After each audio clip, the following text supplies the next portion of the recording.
बिस्मिल्लाहिर्रहमानिर्रहीम। अस्सलामुअलैकुम दोस्तों, मैं शहजान होम्योपैथिक क्लिनिक से डॉक्टर गुलाम मुर्तज़ा।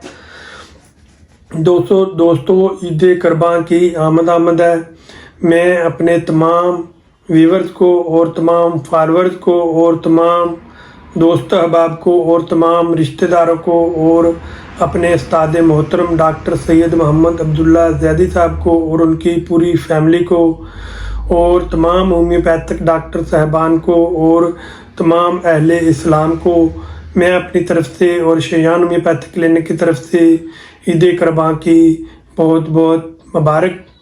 तो दोस्तों, आज हम बात करेंगे, अगर आपको ईद वाले दिन या गोश्त खाने की वजह से आपके पेट में कोई गैस हो जाती है या तजाबियत हो जाती है या आपको डायरिया हो जाता है या आपको वोमिटिंग हो जाती है, तो उसके लिए होम्योपैथिक में कौन सी ऐसी मेडिसिन है जो आपकी हेल्प जो है वो कर सकती है।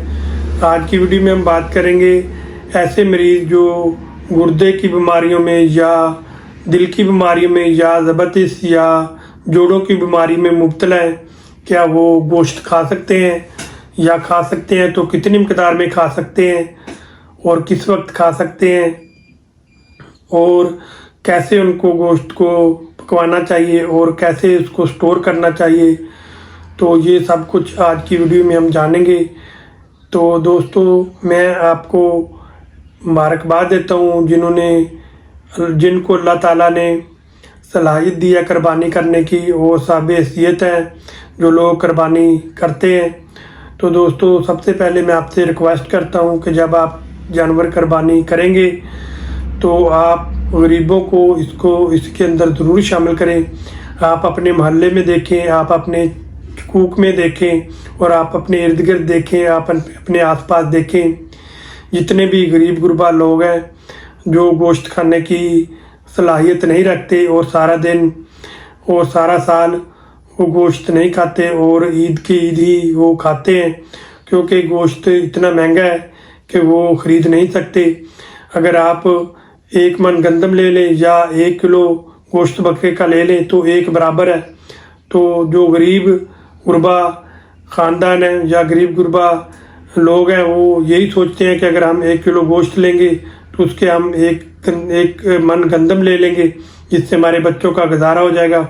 ये सोचकर वो गोश्त नहीं खाते और सारा साल गोश्त खाने की ख्वाहिश करते हैं लेकिन खा नहीं सकते, क्योंकि बहुत ज़्यादा महंगा हो चुका है गोश्त। इसलिए ईद पर अपने आसपास अच्छी तरह देखें और अपने मोहल्ले में देखें, अपने हकूक़ में देखें, अपने इर्द गिर्द देखें।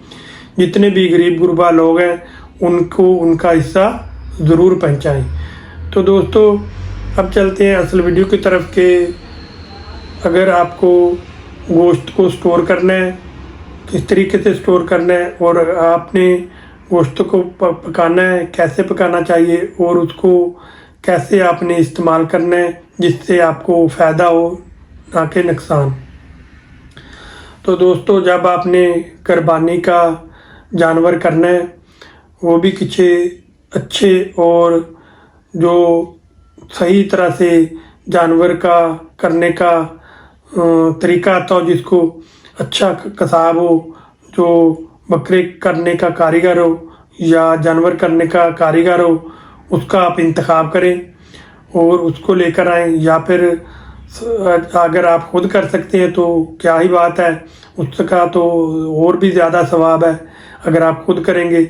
तो अगर आप नहीं कर सकते तो आप किसी भी अच्छे कसाब का इंतखाब करें जो कि सही कारीगर हो और सही तरीके से जानवर को ज़ेबा करे और उसको किसी किस्म की कोई तकलीफ़ भी ना हो, सही तरीके से उसको लटाए और फिर उसको ज़ेबा करे। तो ज़ेबा करने के बाद आप उसको जब गोश्त बनाएंगे तो गोश्त बनाने के बाद उसको थोड़ा सा 1 या आधा घंटा उसको पड़ा रहने दें। उसके बाद आप उसको पकाने के लिए तैयार करें। अगर आप पहले जब पकाएंगे गोश्त को तो पकाने का जो तरीक़ाकार है, सबसे पहले आप गोश्त को बॉयल करें, हल्का सा एक बॉयल दें जितना का आपने गोश्त को क्वांटिटी में पकाना है। उसको लेकर आपने किसी बर्तन के अंदर उसको एक उबाला देना है। उसको उबाला देने के बाद आपने उतार लेना है। उसके अंदर जो भी जमा हुआ खून होगा या उसके अंदर जो जहरीले मादे होंगे या बाल वगैरह होंगे वो बिल्कुल साफ़ हो जाएंगे और आप उसको साफ़ करके उसको दोबारा किसी कच्चे बर्तन में, हंडी जो कच्ची होती है, कच्चे बर्तन वाली हंडियाँ जो पुराने ज़माने में भी होती थी, अगर वो है तो उसमें पकाएंगे तो ज़्यादा मज़ेदार और लजीज बनेगा। नहीं तो आप किसी भी बर्तन में लेकर पका सकते हैं। तो उसके अंदर आप ज़्यादा तेज़ मिर्च मसाले वाली चीज़ें ना डालें, नॉर्मल सी आप चीज़ें डालें। और अगर आपके पास ऑयल है, सरसों का ऑयल, तो फिर क्या ही बात है, सरसों के ऑयल के अंदर आप इसको पकाएं या फिर जैतून के तेल के अंदर या फिर आप देसी घी के अंदर इसको पकाएं तो ये और भी ज़्यादा लजीज बनेगा और मज़ेदार बनेगा। तो आप गोश्त को इस तरीके से पकाएं और फिर खाएंगे तो इसका किसी किस्म का कोई नुकसान नहीं होगा।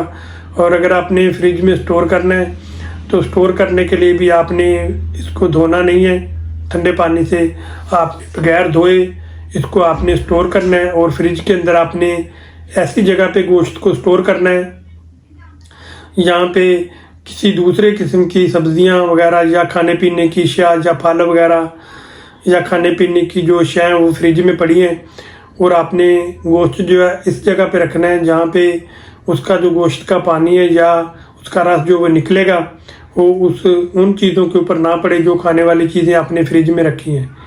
क्योंकि अगर वो या आपने कोई गोश्त फ्रिज के अंदर आपने कोई सब्जियां वगैरह या खाने वाले फ्रूट रखे हैं या आपने इस तरह की खाने वाली कोई भी चीज़ें रखी हैं, अगर उसके ऊपर वो गोश्त का जो पानी है या रस पड़ेगा तो आलूदगी फैलने का ख़तरा होता है और मुख्तलिफ बीमारियां आपको लग जाती हैं। जब आप खाएंगे तो आपको डायरिया का प्रॉब्लम हो जाएगा, आपको गैस्ट्रो का प्रॉब्लम हो जाएगा और आपको मुख्तलिफ बीमारियां लग सकती हैं। इसलिए आपको गोश्त को ऐसी जगह पे स्टोर करें यहाँ पे आपके खाने पीने की जो अशिया हैं वो नीचे गोश्त के ना पड़ी हों।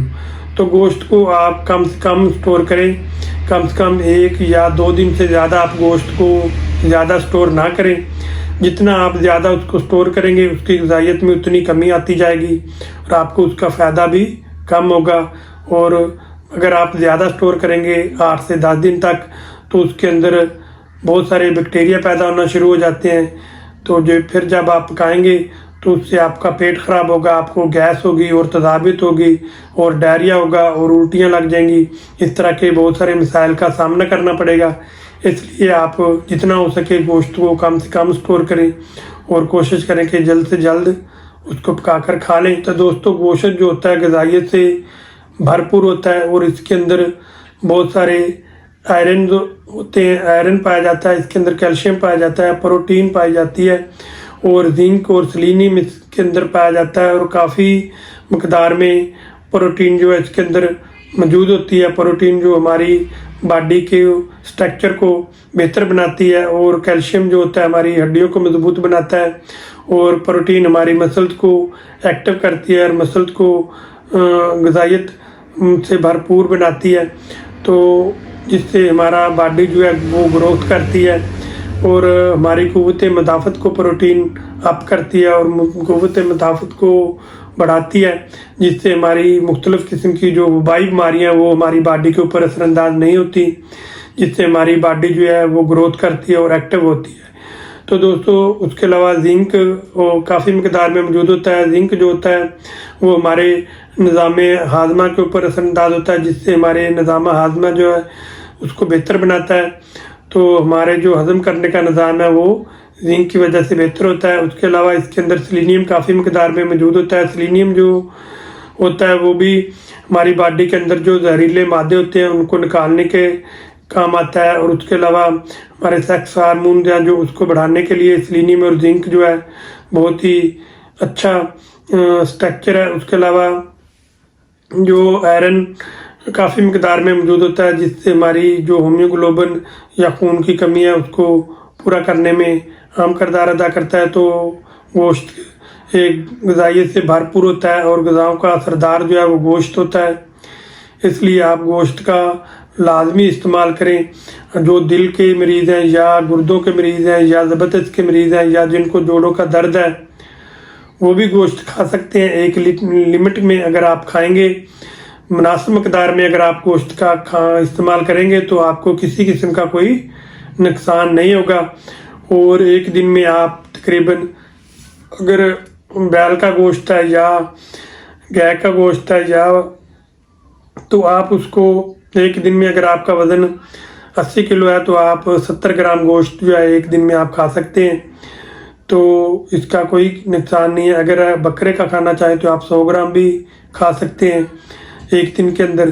तो ये आप खाएं, इससे इंशाल्लाह ताला आपको बहुत ज़्यादा फ़ायदा होगा। अगर आम रूटीन में आप खाना चाहते हैं तो आम रूटीन में जो गोश्त है वो हफ्ते में 2 दफ़ा आप लाजमी खाएं, क्योंकि इसके अंदर बहुत सारी ग़िज़ाइयत मौजूद होती है जिससे आपको कैलोरीज मिलती हैं और बहुत सारी बीमारियां जो इससे ठीक होती हैं।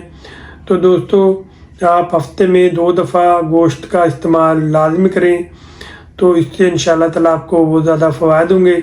और ईद के दिनों में आप गोश्त 2-4 दिन रोज़ाना भी खा सकते हैं। कोशिश करें कि एक लिमिट में रहकर खाएं, ज़्यादा मकदार में ना खाएं और ज़्यादा तेज़ मिर्च मसालों वाला गोश्त ना पकाएं। और जैसे मैंने आपको बताया है वैसे आप गोश्त को बनाएंगे तो इंशाल्लाह ताला आपको किसी किस्म का कोई नुकसान नहीं होगा। तो दोस्तों अगर गोश्त खाने के बाद आपको गैस और तज़ाबियत होती है या आपके मैदे में दर्द होता है तो आप होम्योपैथिक की एक बेहतरीन मेडिसिन है नक्स वोमिका, ये आप किसी भी डॉक्टर के पास जाएं वो आपको बना कर दे देगा। अगर बंद शीशी चाहें तो आप बंद शीशी ले लें, किसी भी कंपनी की आप ले सकते हैं, मसूद की, कमाल की या शवाबे की या रकबत की, किसी भी कंपनी की आप लेकर इसका इस्तेमाल कर सकते हैं। तो ये 15 से 20 गोलियाँ आप सुबह दोपहर शाम ले सकते हैं। अगर आपको तबीयत ज़्यादा ख़राब है तो आप 1-1 घंटे बाद भी ले सकते हैं। तो इससे इंशाल्लाह ताला आपकी गैस या तज़ाबियत या पेट के जो भी मसाइल हैं वो बिल्कुल ठीक हो जाएंगे। नक्स वोमिका 30 पोटेंसी आपने लेनी है, किसी भी अच्छे होम्योपैथिक डॉक्टर से आपको ये मिल जाएगी। इसके अलावा गोश्त के साथ आप सलाद का इस्तेमाल लाजमी करें, क्योंकि सलाद से भी आपका जो मैदा है, मैदे में तज़ाबियत गैस है वो भी ठीक होगी और आपका जो ग़िज़ा है गोश्त है वो जल्द हज़म होगा और आपके पेट में किसी किस्म के मसाइल पैदा नहीं होंगे। तो आप गोश्त के साथ सलाद का भी इस्तेमाल करें या फिर आप पुदीने की चटनी का भी इस्तेमाल कर सकते हैं, वो भी बहुत ही अच्छी होती है। अगर आप पुदीने की चटनी का इस्तेमाल कर सकते हैं या लेमन का इस्तेमाल भी आप गोश्त के साथ कर सकते हैं। तो ये करें, इंशाल्लाह ताला आपको बहुत सारे फ़वायद होंगे ना कि नुकसान। तो दोस्तों जो जिगर के या ज़बतीस के या जोड़ों के दर्दों के या यूरिक एसिड के मरीज़ हैं वो कोशिश करें कि कम से कम गोश्त का इस्तेमाल करें और ज़्यादा चर्बी और चिकनाई वाला गोश्त जो है वो इस्तेमाल, जिनको कोलेस्ट्रॉल का मसला है वो ना करें। तो बेहतर तो यही है कि आपका जिसका ट्रीटमेंट आप जिस डॉक्टर से आप ट्रीटमेंट करवा रहे हैं आप उससे मशवरा करके फिर गोश्त का इस्तेमाल करें। तो अगर आप करना चाहते हैं जैसे मैंने आपको बताया, अगर वैसे आप गोश्त का इस्तेमाल करेंगे तो इंशाल्लाह ताला आपके फ़ायदा ही होगा बजाय नुकसान के।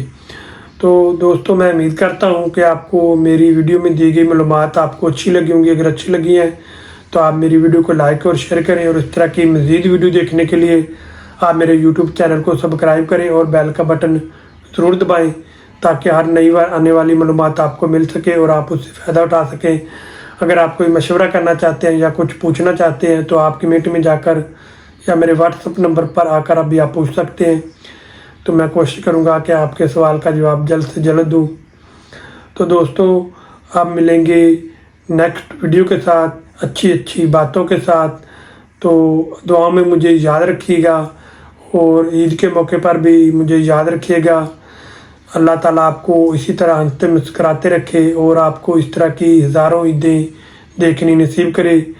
तो आप मिलेंगे नेक्स्ट वीडियो के साथ। अल्लाह हाफ़िज़।